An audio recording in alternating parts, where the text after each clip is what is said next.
अच्छा भगवान, आपने आज तक ये नहीं बताया कि मृत्यु के उपरांत क्या होता है।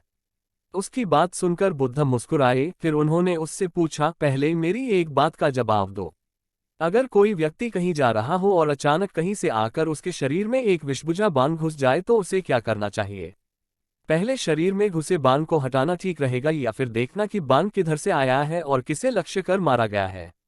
मलुक्य पुत्र ने कहा, पहले तो शरीर में घुसे बाण को तुरंत निकालना चाहिए, अन्यथा विष पूरे शरीर में फैल जाएगा। बुद्ध ने कहा, बिल्कुल ठीक कहा तुमने। अब ये बताओ कि पहले इस जीवन के दुखों के निवारण का उपाय किया जाए या मृत्यु की बात की बातों के बारे में सोचा जाए? मलुक्य पुत्र अब समझ चुका था और उसकी जिज्ञासा शांत हो गई। बुद्ध ने कहा, सबका हित करो। एक दिन एक व्यक्ति बुद्ध के पास पहुंचा। वह बहुत अधिक तनाव में था। अनेक प्रश्न उसके दिमाग में घूम घूम कर उसे परेशान कर रहे थे, जैसे आत्मा क्या है? आदमी मृत्यु के बाद कहाँ जाता है? सृष्टि का निर्माता कौन है? स्वर्ग नरक की अवधारणा कहाँ तक सच है और ईश्वर है या नहीं? उसे इन प्रश्नों के उत्तर नहीं मिल रहे थे।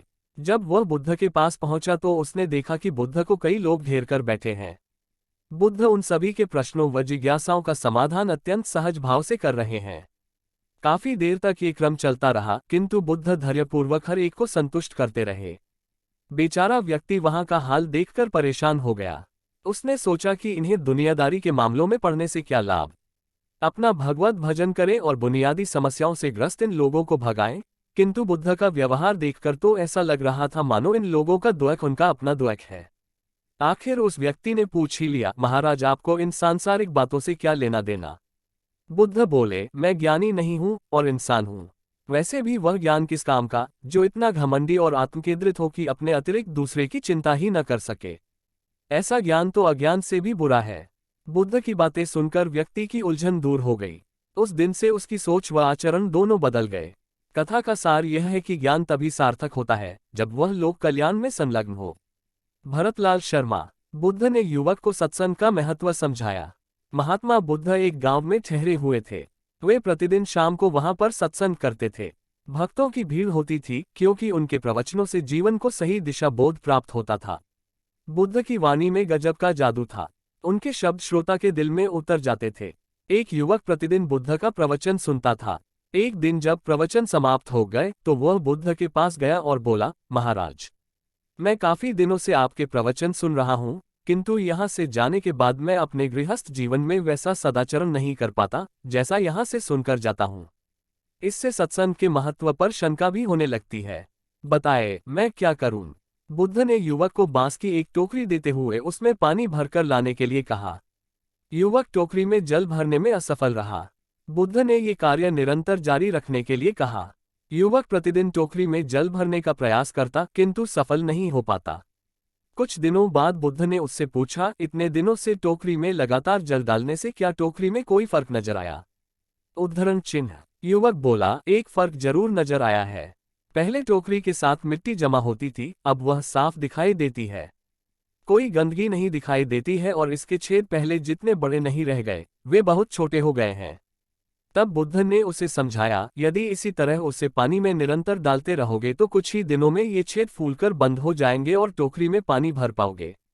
इसी प्रकार जो निरंतर सत्संग करते हैं उनका मन एक दिन अवश्य निर्मल हो जाता है, अवगुणों के छिद्र भरने लगते हैं और गुणों का जल भरने लगता है। युवक ने बुद्ध से अपनी समस्या का समाधान पा लिया।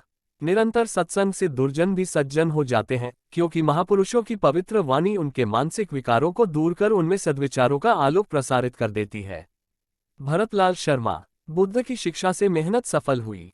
एक आदमी को बुद्ध ने सुझाव दिया कि दूर से पानी लाते हो, क्यों नहीं अपने घर के पास एक कुआं खोद लेते?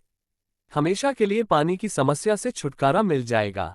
सलाह मानकर उस आदमी ने कुआं खोदना शुरू किया, लेकिन 7-8 फीट खोदने के बाद उसे पानी तो क्या, गीली मिट्टी का भी चिन्ह नहीं मिला। उसने वह जगह छोड़कर दूसरी जगह खुदाई शुरू की, लेकिन 10 फीट खोदने के बाद भी उसमें पानी नहीं निकला।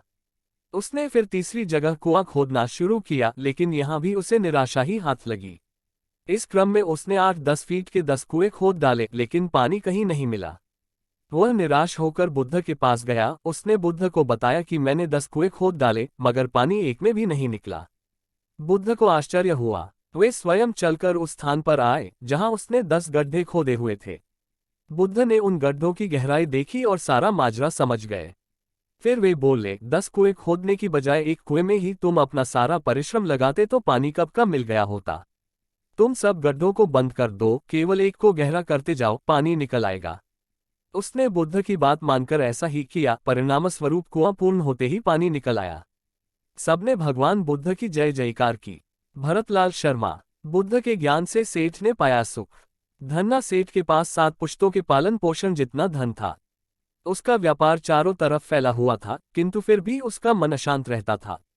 कभी धन की सुरक्षा की चिंता, तो कभी व्यापारिक प्रतिस्पर्धा में आगे निकलने का तनाव। चिंता और तनाव के कारण वह अस्वस्थ रहने लगा। उसके मित्र ने उसकी गिरती दशा देखी तो उसे बुद्ध के पास जाने की सलाह दी। सेठ बुद्ध के पास पहुंचा और अपनी समस्या बताई। बुद्ध ने उसे सांत्वना देते हुए कहा, तुम घबराओ मत, तुम्हारा कष्ट अवश्य दूर होगा। बस तुम यहाँ कुछ दिन रहकर ध्यान किया करो। बुद्ध के कहे अनुसार सेठ ने रोज ध्यान करना शुरू कर दिया, किंतु सेठ का मन ध्यान में नहीं लगा। वह जैसे ही ध्यान करने बैठता, उसका मन फिर अपनी दुनिया में चला जाता। उसने बुद्ध को ये बात बताई, किंतु बुद्ध ने कोई उपाय नहीं बताया। थोड़ी देर बाद जब सेठ बुद्ध के साथ वन में सायंकालीन भ्रमण कर रहा था, तो उसके पैर में एक कांटा चुभ गया। वह दर्द के मारे कराहने लगा। बुद्ध ने कहा, बेहतर होगा कि तुम जी कड़ा कर कांटे को निकाल दो, तब इस दर्द से मुक्ति मिल जाएगी। सेठ ने मन कड़ा कर कांटा निकाल दिया। उसे चैन मिल गया। तब बुद्ध ने उसे समझाया, ऐसे ही लोभ, मोह, क्रोध, घमंड व द्वेष के कांटे तुम्हारे मन में गड़े हैं। जब तक अपने मन की संकल्प शक्ति से उन्हें नहीं निकालोगे, अशांत ही रहोगे। सेठ का अज्ञान बुद्ध के इन शब्दों से दूर हो गया और उसने निर्मल हृदय की राह पकड़ ली। अपनी कुप्रवृत्तियों से मुक्ति के लिए संकल्पबद्धता अनिवार्य है। जब तक व्यक्ति दृढ़ निश्चय न कर ले, वह अपनी गलत आदतों से मुक्त नहीं हो सकता। भरतलाल शर्मा। बुद्ध की शिक्षा से गांव का उद्धार हुआ।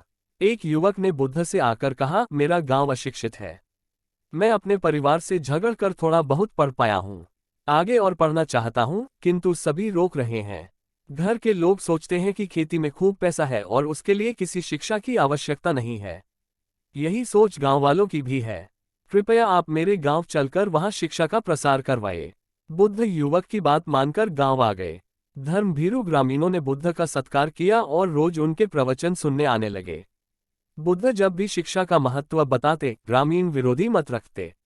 एक दिन एक महिला अपने 5 साल के बच्चे के लिए पूछने लगी कि उसे किस उम्र से शिक्षा दिलवाएं। तब बुद्ध ने समझाया कि तुम्हें तो 5 वर्ष पूर्व उसकी शिक्षा शुरू कर देनी थी।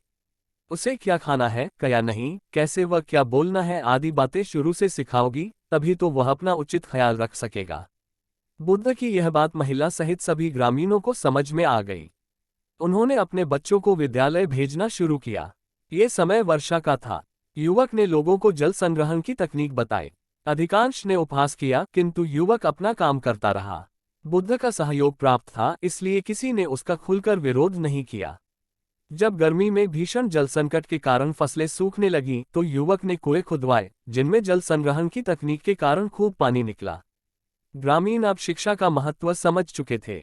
धीरे धीरे संपूर्ण गांव शिक्षित हो गया। ज्ञान हर उम्र में अर्जित किया जा सकता है। यही ज्ञान हमें जीवन में आने वाली समस्याओं के समाधान की राह सुझाता है।